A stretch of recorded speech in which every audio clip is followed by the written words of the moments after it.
Tonight, Wall Street billionaires from Stan Druckenmiller to Ken Langone are co-hosting a fundraiser for Nikki Haley's presidential campaign in New York City as part of her fundraising efforts leading up the primary in her home state of South Carolina. Joining us right now is Puck's Teddy Schleifer. And Teddy, this is a pretty long road. She may still be able to get some money from the billionaire class at this point, but her route, her path to getting to the nomination looks pretty difficult if she doesn't pull off some huge upstate in her home state. Sure. I mean, all these fundraising events that she has over the next 2 weeks, which are 17 events, which begin tonight or begin last night in New York, are all based on the premise that money is going to matter here, right? Which is obviously highly disputable, to say the least. But her belief is that she needs to raise a ton of money to do well in South Carolina and then really to do extraordinarily well, or at least be extraordinarily competitive on Super Tuesday. And these are, a bunch of contests across the country right after South Carolina where money really could matter because Nikki Haley is going to need to go up on TV. She's not going to have time to campaign in, say, Texas or in other kind of expensive Super Tuesday states. So the relationship between the fundraising and her path, as you're pointing out, is tenuous, but it's sort of a necessary but not sufficient. She needs the money to compete, but obviously that's not all she needs. Right. She was actually with us yesterday and said that if the former presidential candidate can't pull 50% or more, if he's losing 50% of the vote, that's not great for the top of the ticket. And that's certainly been something that the Koch network has pointed out, too. Koch, K-O-C-H, not C-O-K-E. Yeah. But the Koch network looks like they are refocusing a lot of their money on the Senate races at this point. How important, how key is that? So the Koch network this past weekend near Southern California had hundreds of their donors out to their kind of semi-annual retreat. And they told them that basically the obvious, that it's an uphill climb for Nikki Haley. They said that they are focusing on preventing a Democratic trifecta. They don't want Democrats to take the White House, the House, and the Senate. And they believe in their internal polling that Trump is a loser, that Trump is likely to lose to Joe Biden in a rematch. Obviously, that internal polling that Koch is referring to is at somewhat of a discrepancy with public polling, which shows Trump to be pretty competitive. But their argument is if Nikki Haley is not the nominee, then we need to prepare, the House and the Senate to make sure that they're not taken over by Democrats as well. So I don't necessarily think they're refocusing their money. I think they're just reading their own polls, seeing Trump as uncompetitive at the top of the ticket and saying, hey, we don't want Democrats to run Washington entirely. How can we focus on achieving split government?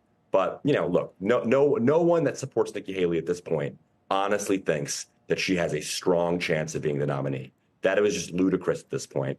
But is it 10%, 20%, 30%? Reasonable people can disagree, but it's certainly not 51%. And that's why people have to prepare for down ballot. You look at the situation this year where most voters say that they don't want either former President Trump or President Biden to be on the ballot this time around. And you'll have people from both sides saying, look, something could happen. One or both of these guys could get knocked out or decide to bow out one way or another. Is her staying in it through Super Tuesday kind of a Hail Mary pass, thinking if the lawsuits catch up with him, if the indictments catch up with him, if there's something weird that happens, maybe if she's still standing, she would be the nominee? Sure. There's an element of unpredictability, obviously, with what's going to happen between, Trump, quote unquote, securing the nomination and Trump actually accepting the Republican nomination at the convention. But, I think at that point, I don't know if it's really going to matter who's technically the other candidate in the race.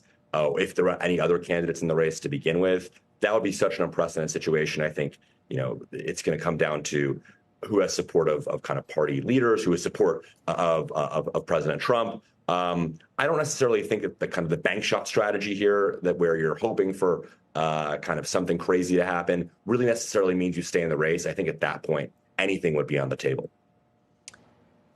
The former President Trump, has said that he is going to shut out anybody who continues to support Nikki Haley at this point. And I just wonder, with these billionaires holding this fundraiser today, what the future for business is under either one of these administrations.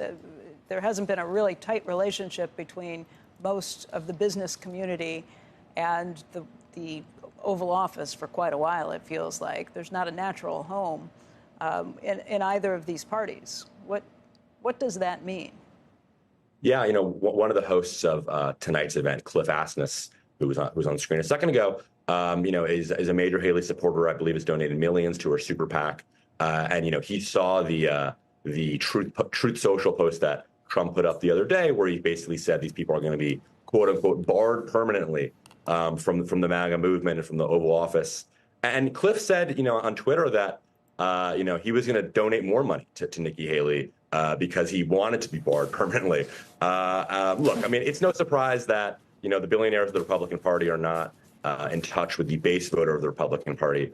But what's clear, has been clear since 2016, since Trump sort of became a candidate, despite not having all that support from those wealthy Wall Street types, is that these people don't really matter as much as we think they do. I know that's, right. Somewhat depressing for people who cover these people to say and to hear. But no, I hear you. Cliff Asness said he was doing this he was supporting Nikki Haley to save the country, and I'm sure he genuinely believes that. And he just actually interestingly described his bet on Haley as akin to venture capital that had a high chance of waste, but a low chance and a non-zero chance of saving the country. That's what these people genuinely believe.